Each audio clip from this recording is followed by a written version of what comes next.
ఈ video skip చేయకండి, ఎందుకంటే ఇది లాభాల గురించి కాదు, ఇది డబ్బు ఎలా పోతుందో అనే నిజం. నేను ఒకప్పుడు చాలా కాన్ఫిడెంట్గా ఉన్నాను. ఇన్వెస్ట్ చేస్తే డబ్బు పెరుగుతుంది అని గట్టిగా నమ్మాను. కానీ ఒకరోజు స్క్రీన్ చూస్తూ షాక్ అయ్యాను. నా డబ్బు అక్కడ లేదు. అవును, పోయింది. ఈ వీడియో చివరికి మీరు ఒక పెద్ద తప్పు చేయకుండా ఉంటారు. అదే నా గెలుపు. మన చుట్టూ రోజూ ఒకే మాట, ఇది బెస్ట్ ఛాన్స్, మిస్ అయితే life miss. Social media, YouTube, WhatsApp అన్ని చోట్ల లాభాల కథలే. కానీ నష్టాల కథ ఎవ్వరూ చెప్పరు. ఎందుకంటే నష్టం గ్లామర్ కాదు. నేను కూడా అదే ట్రాప్లో పడ్డాను. రీసెర్చ్ లేదు, ప్లాన్ లేదు, ఒక్కటే ఆలోచన, త్వరగా డబ్బు పెరగాలి. మొదట చిన్న లాభం వచ్చింది.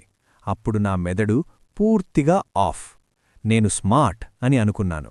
కానీ నిజమేంటంటే అది స్కిల్ కాదు, అదృష్టం.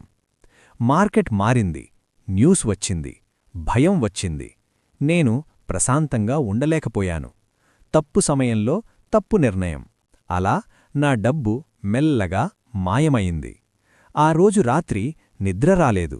ఒకే ప్రశ్న, నేను ఇంత అమాయకుణ్ణా? అప్పుడే ఒక పెద్ద నిజం అర్థమైంది. ఇన్వెస్ట్మెంట్లో నష్టం తప్పు కాదు, కానీ నష్టం వచ్చేలా ఇన్వెస్ట్ చేయడం తప్పు. అప్పుడే నేను ఆగిపోయాను. మళ్లీ డబ్బు పెట్టలేదు. ముందు నేర్చుకున్నాను. అప్పుడు తెలిసింది, స్మార్ట్ ఇన్వెస్ట్మెంట్ అంటే లాభం వెంబడించడం కాదు, రిస్కును గౌరవించడం. స్మార్ట్ ఇన్వెస్టర్ ఇలా అడుగుతాడు, ఈ డబ్బు నాకెప్పుడు కావాలి? నష్టం వస్తే నేను తట్టుకోగలనా? ఇది నా లక్ష్యానికి సరిపోతుందా?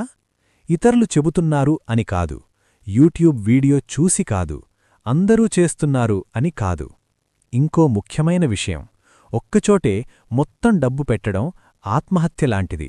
డైవర్సిఫికేషన్ లగ్జరీ కాదు, సేఫ్టీ.